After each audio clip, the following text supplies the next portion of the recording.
I found out my husband had been using my social security number to funnel over $210,000 to his family for the last 3 years.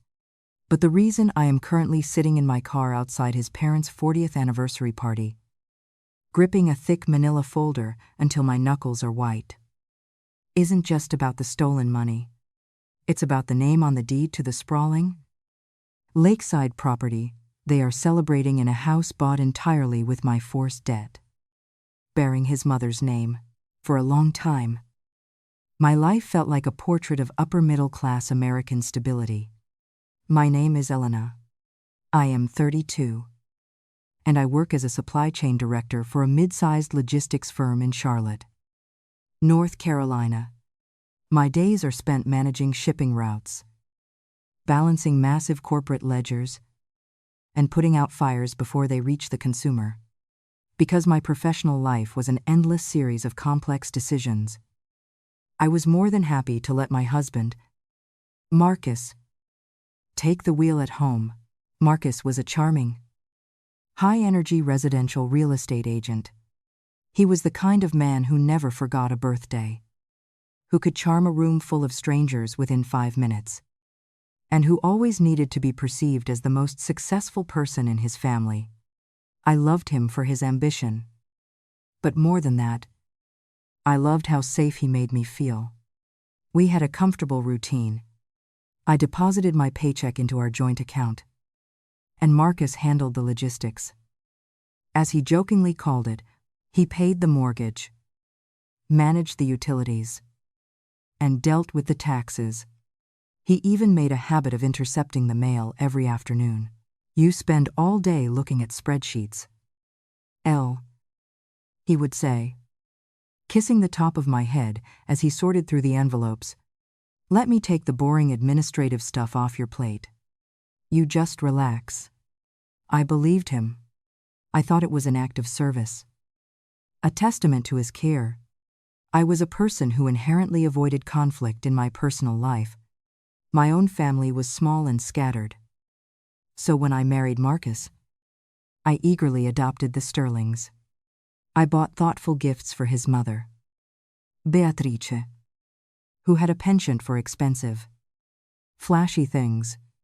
I helped his younger sister, Chloe, format her resumes when she moved to Los Angeles to pursue a vague, expensive career as an influencer. I was the reliable, responsible background character in their vibrant family dynamic. I never asked for recognition, I just wanted to be part of the team.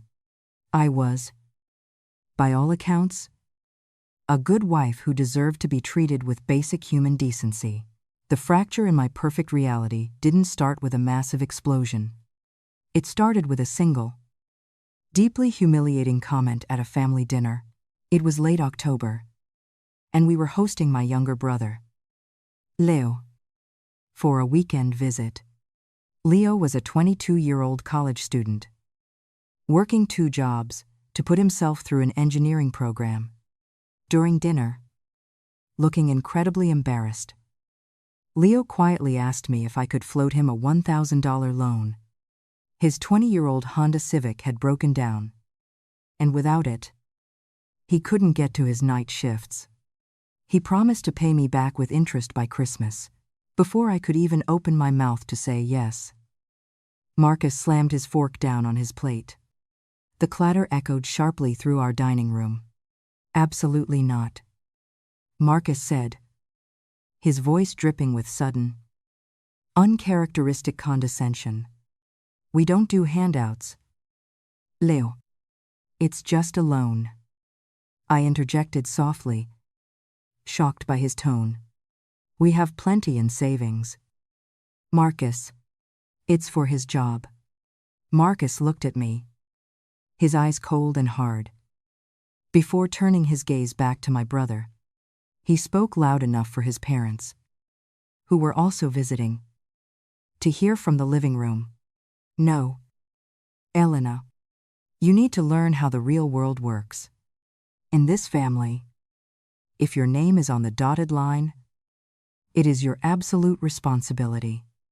Your choices, your liabilities. We keep our financial burdens strictly separate. I am not going to bail out someone else's poor planning. Whoever signs for the debt carries the debt. That's my rule. The room went dead silent. Leo's face flushed crimson.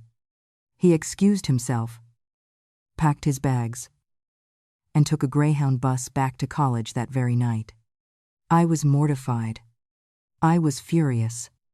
But most importantly, Marcus's cruel, self-righteous declaration, whoever signs for the debt carries the debt, planted a seed of resentment that would soon blossom into absolute devastation.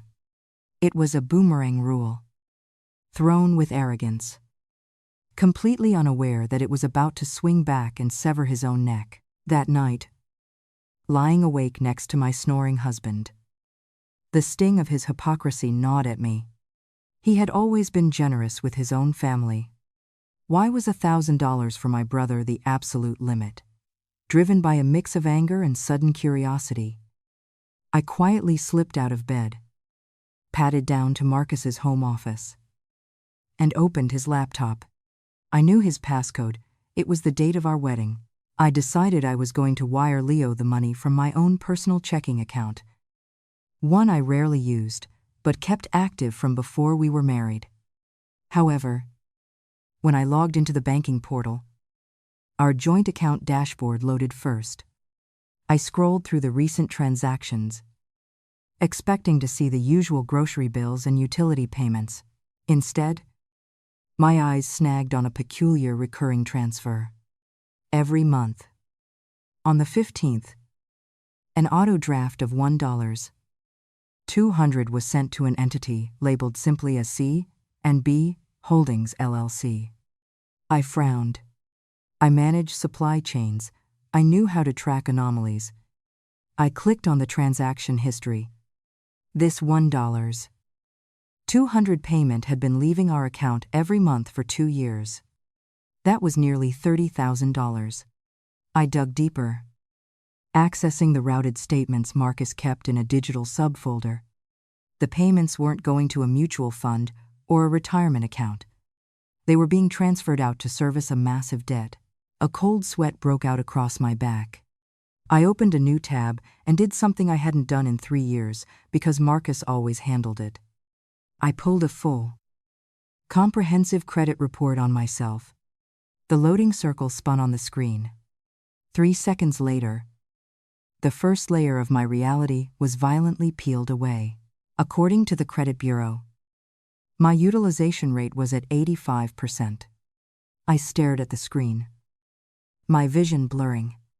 Listed under my social security number, bearing my legal name, were 2 high-tier travel credit cards, both maxed out to the tune of $30. $0.00 each. I couldn't breathe. I clicked on the detailed breakdown. The billing address for the credit cards wasn't our home in Charlotte. It was an apartment in Los Angeles. Chloe's apartment. For 3 years, Marcus had been secretly funding his sister's luxurious influencer lifestyle designer clothes, upscale dinners, flights to Cabo using credit cards opened entirely in my name. But the horror didn't stop there. The second layer was waiting just beneath the surface. Beneath the credit cards was a sprawling, active personal line of credit. The principal balance was a staggering $150. Ling ling ling. It had been opened 36 months ago.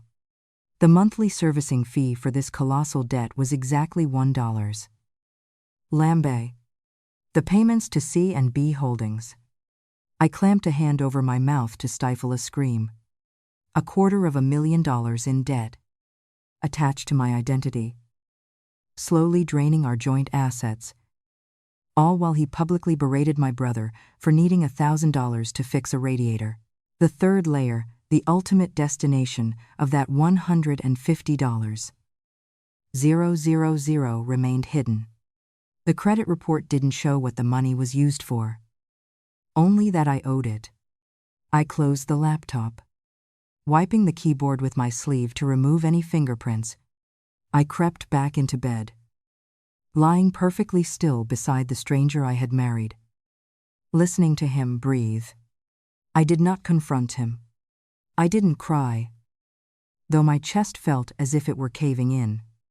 The logistical, analytical part of my brain, the part that managed global crises for a living, took over. I was not going to react. I was going to dismantle him.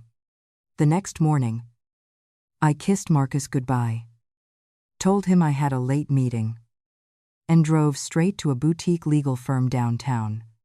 I sat across from a shark-eyed divorce attorney named Valerie and a forensic accountant.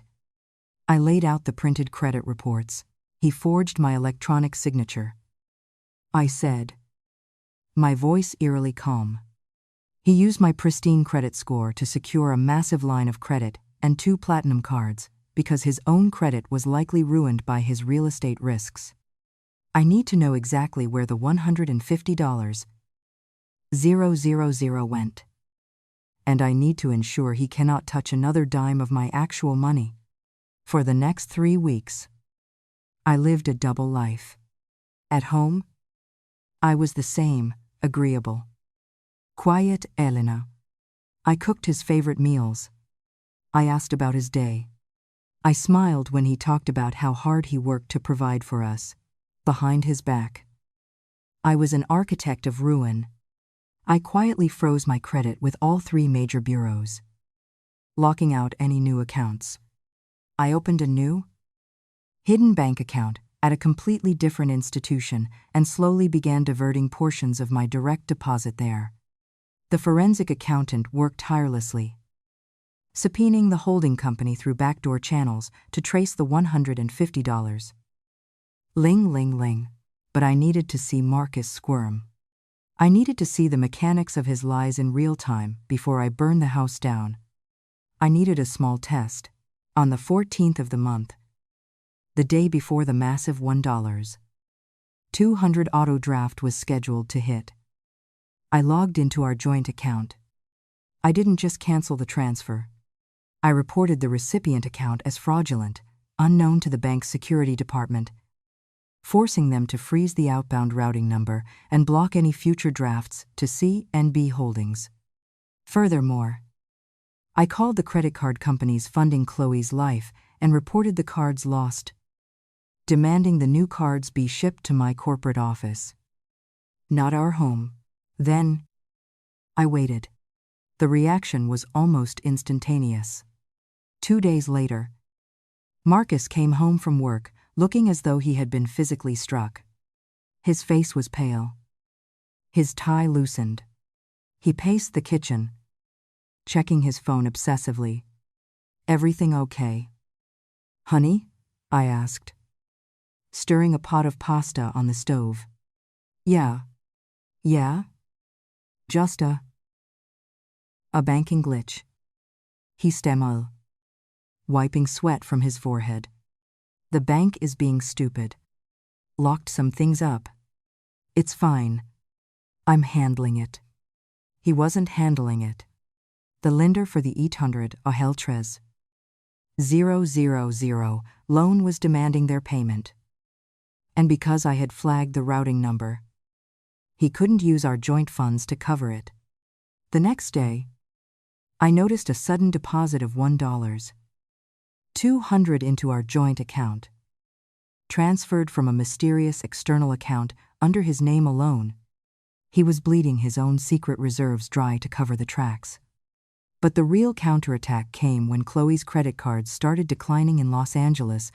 By the end of the week, Marcus was unraveling. He started coming home late, smelling of cheap whiskey. Then, the gaslighting began. He sat me down on a Saturday morning, looking at me with deep, manufactured concern.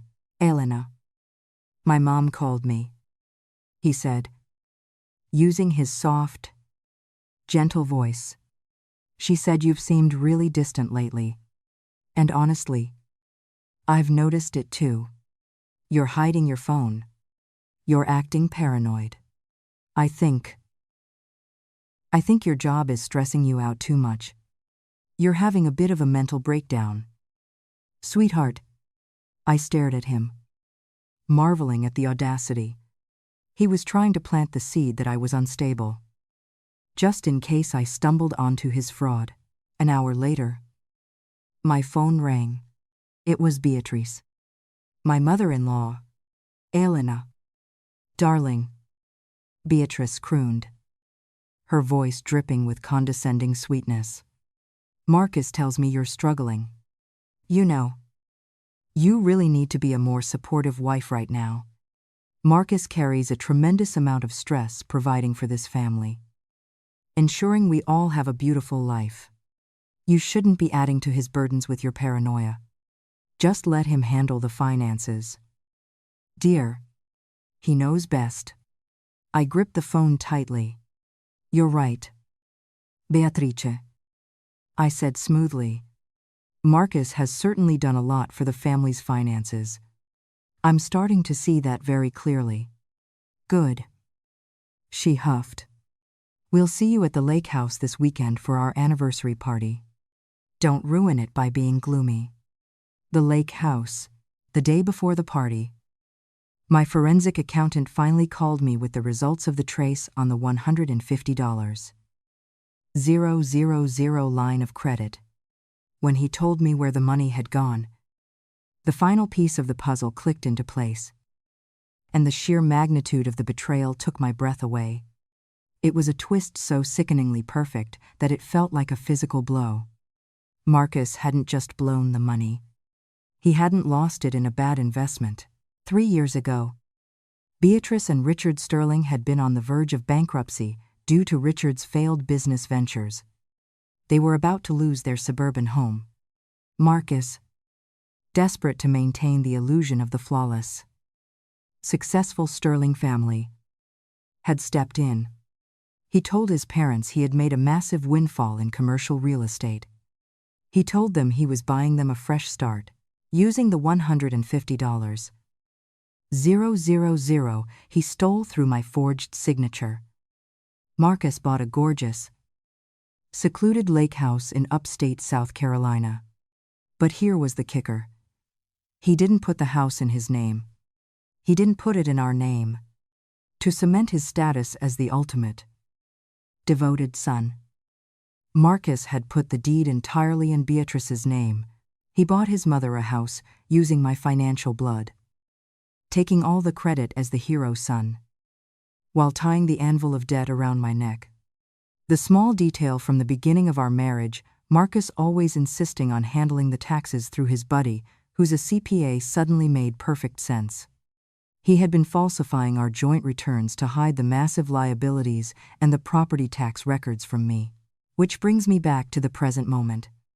Sitting in my car, staring at the glowing lanterns strung across the porch of the lake house. I take a deep breath, adjust my dress, and step out of the car. I carry the thick manila folder in my left hand. Inside are the certified credit reports, the forged loan documents, the wire transfer receipts, and the property deed records. I walk through the open front doors. The party is in full swing. About 40 guests, extended family. Marcus's colleagues, local friends are milling about, drinking champagne. Marcus is holding court near the fireplace, looking incredibly handsome in a tailored suit. Laughing loudly at a joke, I wait until dinner is served. We are all seated at a massive, rustic wooden table in the formal dining room. The clinking of silverware and cheerful chatter fills the air. Towards the end of the meal, Beatrice stands up and taps her crystal glass with a spoon. "If I may?" Beatrice says, her eyes shining with tears as she looks at Marcus. "Richard and I want to take a moment to thank our incredible son. 3 years ago, things were difficult for us. But Marcus, in his endless generosity and incredible success, gave us this beautiful home. He saved our family's legacy. He is the standard of a self-made man. And we are so proud of him." The table erupts into applause. Marcus looks down, playing the humble hero. A modest smile playing on his lips, I stand up. The applause dies down quickly. Everyone looks at me, expecting a supportive wife's addendum to the toast. Marcus looks up, a flicker of genuine panic crossing his eyes. He knows I hate public speaking. Beatrice is right. Isai. My voice carrying clearly across the quiet room. This is a beautiful home, and it is so important to acknowledge exactly how it was acquired. I toss the manila folder onto the center of the dining table. It lands with a heavy, authoritative thud, right next to the floral centerpiece. 3 weeks ago. I continue, my tone conversational but laced with absolute ice. My brother asked us for a small loan to fix his car. Marcus told him no. He said, and I quote, "Whoever signs for the debt carries the debt. We keep our financial burdens strictly separate." Marcus stands up violently, his chair scraping against the hardwood. Elena. Stop. You've had too much to drink. Let's go outside. Sit down. Marcus. Ishnap. My voice cracking like a whip. He freezes. The room is dead silent. I look around the table. I thought that was an interesting rule. So, I did an audit of our finances. Inside that folder is a certified credit report. It shows a $150, 000 line of credit, and $60, 0 inches credit card debt. All of it is in my name. All of it was opened with forged electronic signatures. Gasps ripple through the room. Chloe, sitting across from me, goes pale. The credit cards. Isai, staring directly at her, have been paying for Chloe's rent and lifestyle in Los Angeles. She thought her big brother was funding her. He was actually stealing from my identity to do it. Elena. You're crazy, Marcus yells, his face turning a dark, dangerous shade of red. Mum. Don't listen to her. She's having an episode. And the $150. Ling ling ling. I raise my voice over his, turning my gaze to Beatrice, who is clutching her napkin to her chest. This is the first climax. The breaking of his narrative. That money wasn't a windfall from Marcus's real estate deals. It was a fraudulent loan taken against my credit. And that loan, Beatrice, was used to purchase this exact house. Beatrice shakes her head, her perfectly coiffed hair trembling. No. No. Marcus is a success. He bought this for us. Then, the second climax hits. The twist that shatters the room. Chloe, crying now, looks at Marcus, then at me. But Elena. Chloe sobs. Marcus told us you knew. He said you were happy to help. When he gave Mom the keys. He said, you insisted we put the house in Mom's name to protect it from taxes. He said you were the one who suggested it. The silence that follows is deafening. Marcus hadn't just stolen my money to play the hero. He had actively used my name to build a lie within his own family, painting me as a willing participant in his financial martyrdom, while simultaneously burying me in secret debt.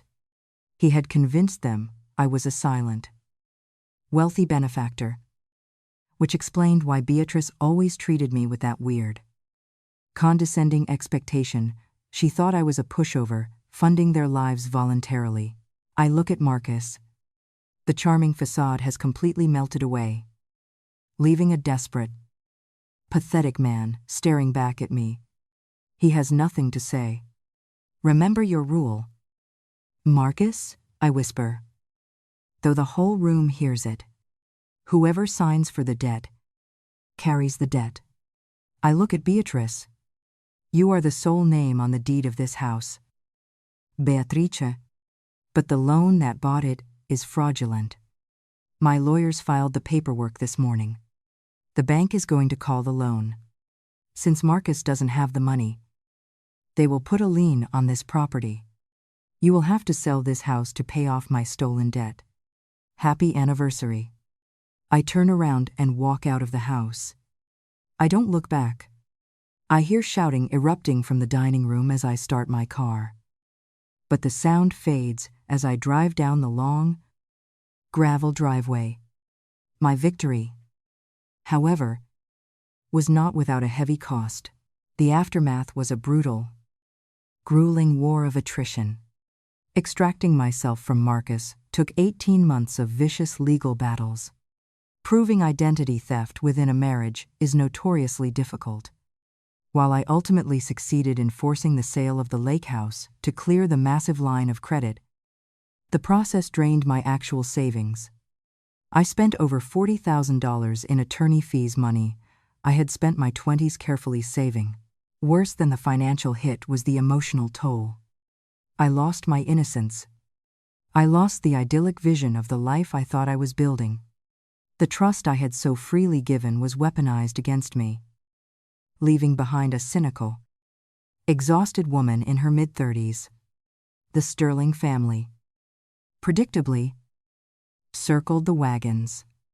Even after the fraud was proven, Beatrice blamed me for destroying the family over just money. Chloe stopped speaking to me entirely. I lost people I had once genuinely loved. A victory with a price is a scar you carry forever. But the scar is mine. It is a crisp Tuesday morning in November. I am sitting at a small, scarred wooden table in a brightly lit coffee shop in downtown Charlotte. Across from me is a leasing agent, sliding a thick stack of apartment rental agreements toward me. It's a beautiful apartment. High ceilings, exposed brick, entirely too expensive. And perfect, all right. Elena, the agent says, handing me a heavy, expensive-looking pen. I just need your signature on the bottom of page 4. And initials on page 5. I look down at the paper. There is only one line for a signature. There is no co-applicant. There is no spouse. There is no one hiding in the margins to intercept the mail or manage the logistics. I take the pen. I don't hesitate. I don't look around for approval. I press the tip to the paper and sign my own name, deliberately and clearly, taking absolute, terrifying ownership of my own life. I hand the paperwork back, pull out a sleek debit card with only my name printed on the plastic, and buy myself a cup of black coffee.